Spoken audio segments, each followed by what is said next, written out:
Sa gitna ng umiiral na pogo ban sa bansa, may tila nakalusot na operasyon ng isang malakihang scam hub sa Parañaque. Mahigit 400 dayuhan ang huli sa akto, gayon din ang ilang ebidensya gaya ng script para sa love scam at investment scam. Sinubukan pa umunong tumakas ng ilan pero wala ring kawala. Nakatutok si John Consulta. Sa bisa ng isang mission order, pinasok ng mga tauhan ng Bureau of Immigration at National Bureau of Investigation ang 15th at 16th floor ng isang gusali sa Parañaque City.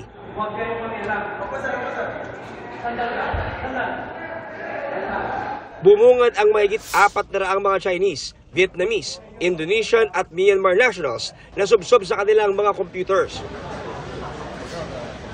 May ilang nagtangkang tumakas at dumaan sa fire exit pero inabutan din sa labas ng building. Ayon sa mga otoridad, isa raw itong malaking pogo scam hub. Base sa mga script na nakita sa mga computer, love scam at investment scam umano ang ginagawa ng mga dayuhan. Marami silang nabibiktima pa rin. Yan ang ginagawa ngayon ng mga remnants.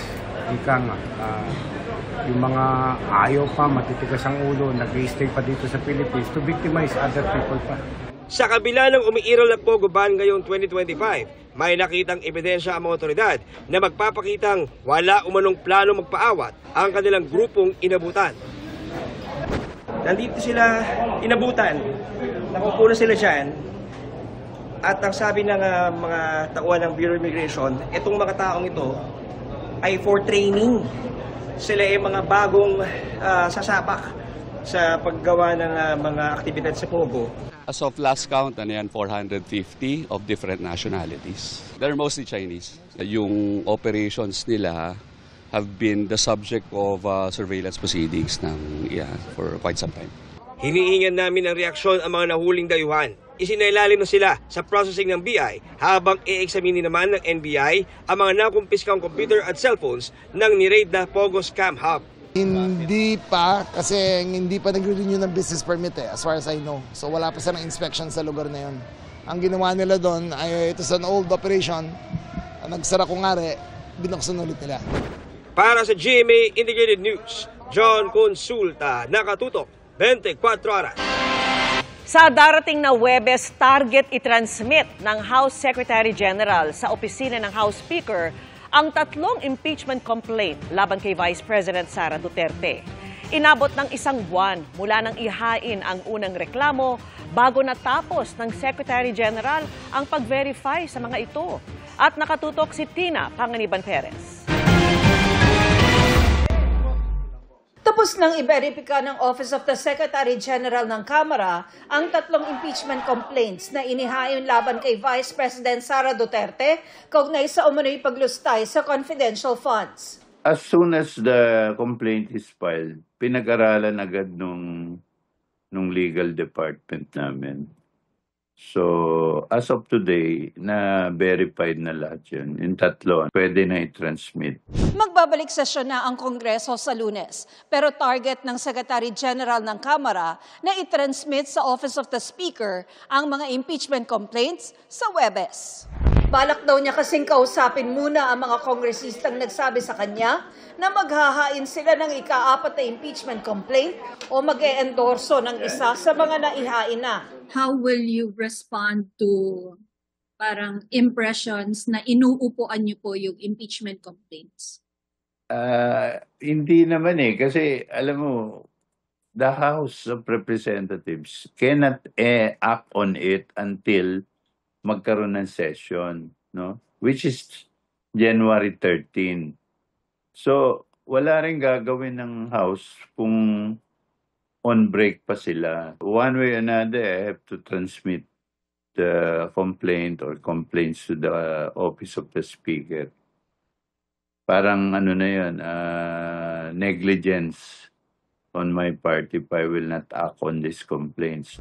Pinaliwanag din ni Velasco na walang nakalagay sa rules on impeachment ng Kamara na anumang deadline para i-transmit niya ang mga reklamo sa Office of the Speaker. At ngayon lang daw nangyari na mahigit sa isang reklamo ang inihain laban sa isang impeachable official. Kapag na-transmit na ang impeachment complaint sa Office of the Speaker, mayroong 10 session days ang Speaker para isama ang mga ito sa order of business o yung mga tatalakayin sa plenaryo. Pagkatapos may 3 session days ang plenaryo para i-refer ito sa House Committee on Justice. May 60 session days naman ang komite para magdesisyon kung sufficient in form and substance ang mga reklamo. Pagdating ng report ng komite sa plenaryo, kailangan itong aksyonan sa loob ng 60 session days. Pero ang pagbilang ng session days, hindi gaya ng pagbilang sa mga araw sa kalendaryo. Yung session days natin sa mababang kapulungan, hindi absolute yung pagbilang. Kasi di ba may mga araw na Monday, magko-convene tapos hindi mag-a-adjourn. At mag-a-adjourn ng either Wednesday. No? So kahit na 3 session days siya, ang bilang niya sa records ay 1 session day lamang. Kaya posibleng tapos na ang termino ng kasalukuyang Kongreso ay hindi pa napagdedesisyonan ang impeachment complaints. Kaya panawagan ng endorser ng unang reklamo. Nagmansa rin na yung impeachment complaint na pinail natin. 1 month is too long. 1 month without holding Sara accountable is giving a very bad example to other government officials, public officials, na yung pag-abuso sa kapangyarihan ay dapat pinaparusahan.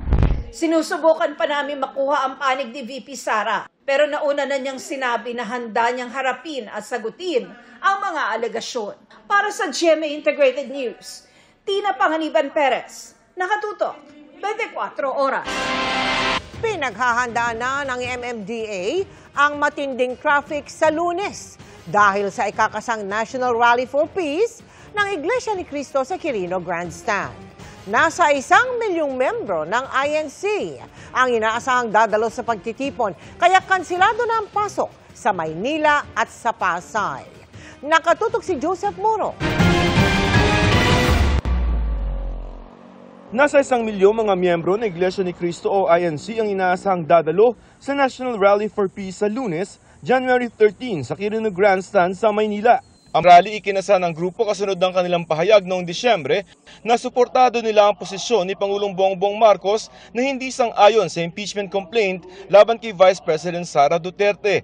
3 impeachment complaint ang nakahain sa Kamara sa ngayon laban kay Vice President Duterte. Ang kanila lamang daw pong bilin ay hindi pwedeng gawing political rally ito. So, absolutely daw po, any politician ay hindi pwedeng magsalita.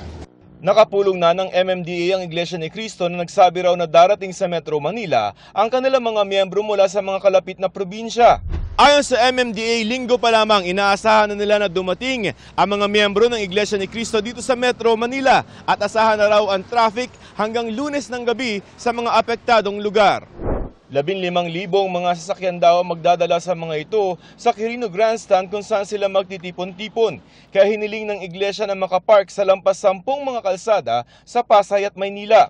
Pinayagan naman ito ng MMDA tulad sa Mel Lopez Boulevard, Espanya, Rojas at Macapagal Boulevard. Kaya naghahanda na raw ang MMDA sa matinding traffic sa Lunes na posible raw umabot sa dapitan sa Maynila at Welcome Rotonda sa boundary ng Maynila at Quezon City.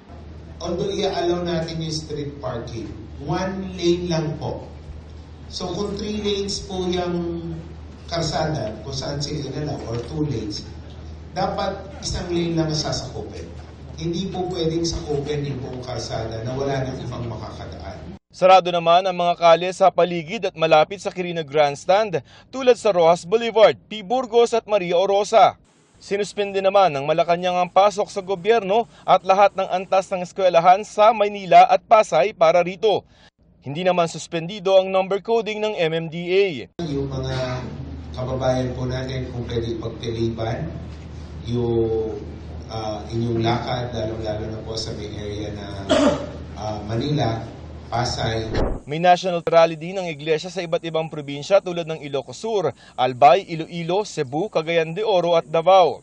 Bukod sa inaasahan traffic dahil sa INC Peace Rally sa Lunes, asahan din daw ang pagsisikip ng trapiko sa Mindanao Avenue dahil simula sa Linggo, January 12 naman isasara ang ilang bahagi ng Mindanao Avenue para sa itinatayong Tandang Soro Station ng Metro Manila Subway.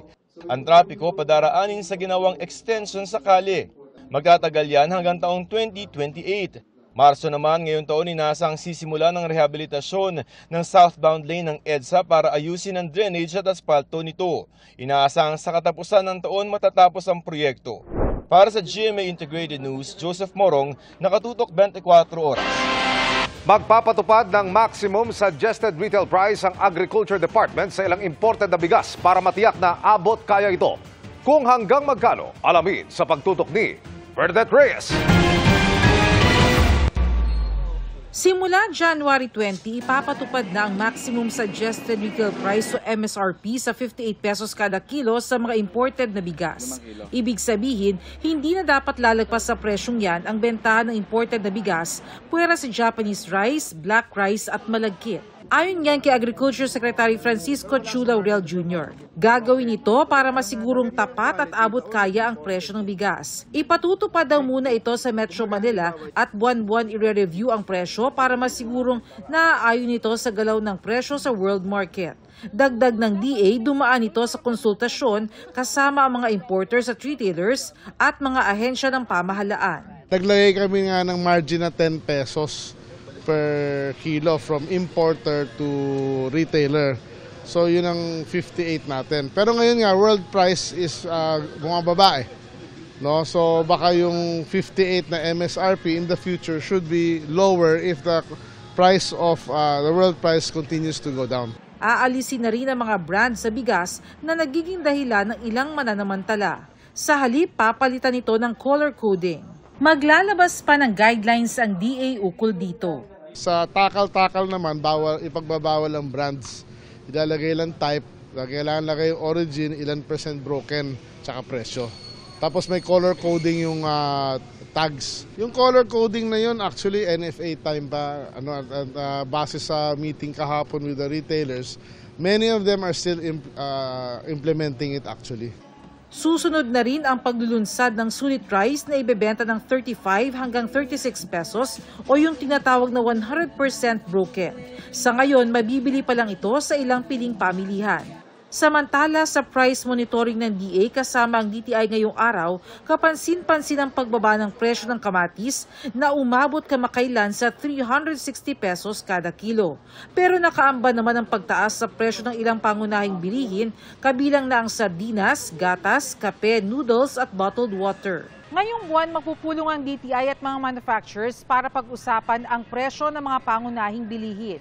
Sakali man daw mapagkasunduan ng taas presyo, sisikapin raw ng DTI na hindi ito gaano makaapekto sa mga mamimili. We come up with a consensus kung ano talaga ang best for both manufacturers and consumers. Dapat win-win for all. Pero anumang pagtaas, dagdag pasanin raw sa mga mamimili. Bibilihin ko na lang kung ano kinakailangan sa bahay. Sabon, asukal, kape, yung kailangan talaga. Naghahanap ako ng alternative. Yun. Halimbawa yung tinapay no, 60 pesos, so naghahanap ako ng pareho din ba, 40 pesos, ganun binababa ko na lang. Tsaka yung mga essentials lang talaga. Para sa GMA Integrated News, Bernadette Reyes, nakatutok 24 oras. Inabot ng mahigit 20 oras ang traslasyon ng Poong Jesus Nazareno ngayong taon. Ayon sa Quiapo Church, pumalo pa sa mahigit 8 milyong deboto sa kabuuan ang lumahok sa pista mula January 2. Nakatutok si Maki Pulido.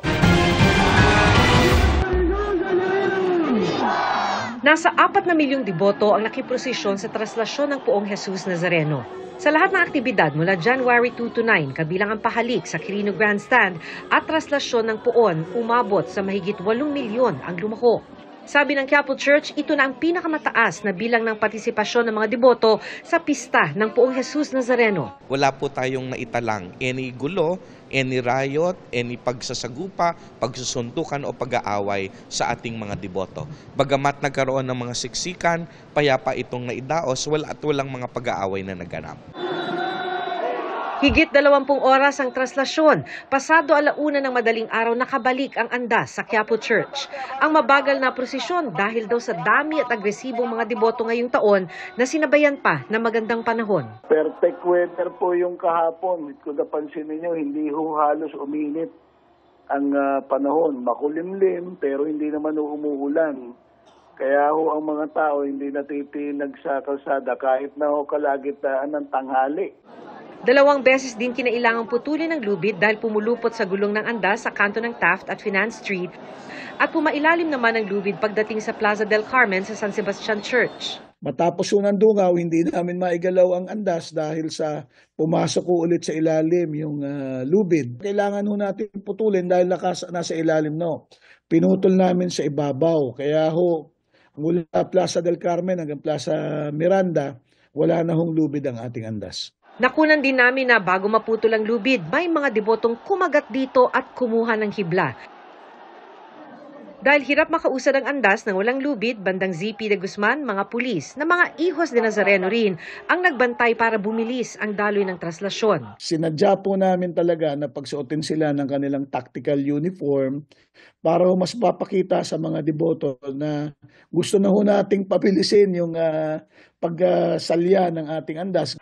Nang magpalit ng pulis at ihos sa andas, nahawi ang mga dagat ng tao. Dito sumugod ang mga deboto papuntang andas. Sa Plaza Miranda, nakaabang na rin ang hanay ng pulis para bumilis ang usad ng traslasyon. May pagkakataon pang nakitang nagkapisikalan ng isang pulis at isang deboto. Sa kabila nito, ayon sa pamunuan ng Quiapo Church, mababang bilang ng mga nasaktan ngayong taon sa pista ng Jesus Nazareno. Wala ring nasawi.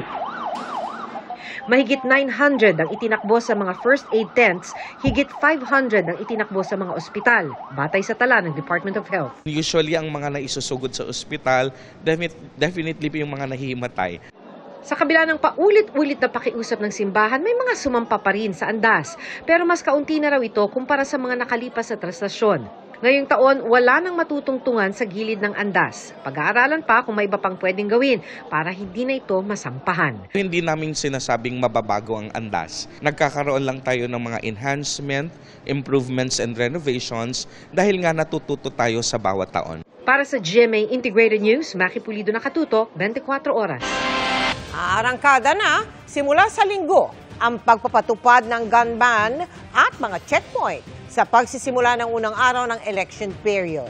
Pagtitiyak naman ng COMELEC at PNP, hindi daw dapat natakutan ng publiko ang mga ilalatag na checkpoint sa bansa. Nakatutok si Sandra Aguinaldo. Madaling araw ng linggo, magiging pamilyar na tanawin muli ang mga checkpoint sa kalsada sa buong bansa dahil ito sa pagsisimula ng election period. Dito magkakaroon ng kapangyarihan ng COMELEC na magpatupad ng gun ban at checkpoint kaugnay sa national and local elections sa Mayo.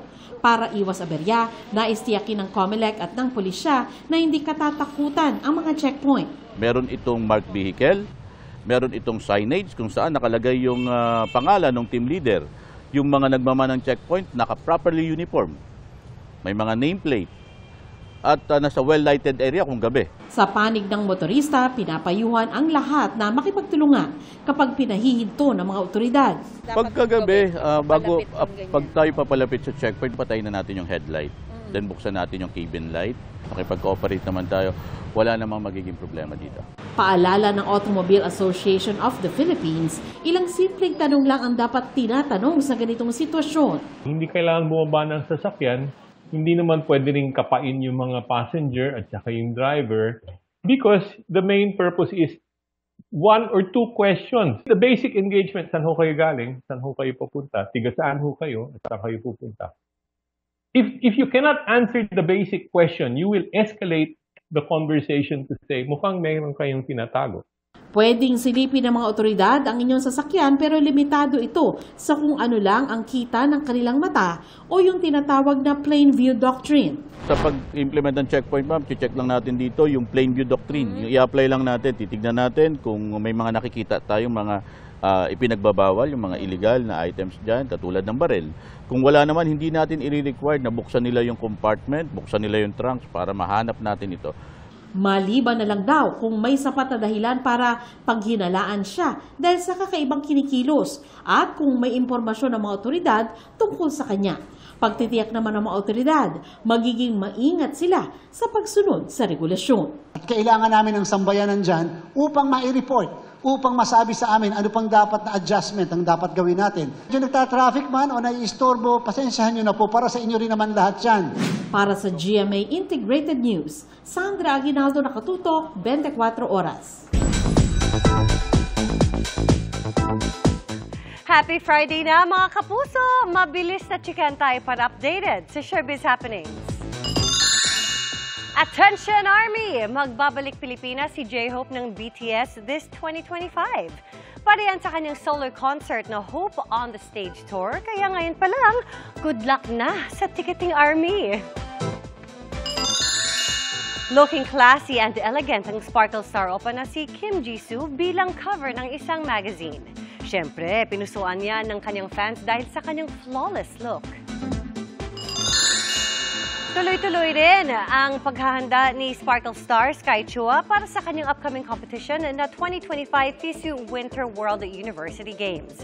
So far, consistent ang training ni Sky at focused din siya this time sa kanyang recovery dahil sa kanyang back problem. Good luck, Sky!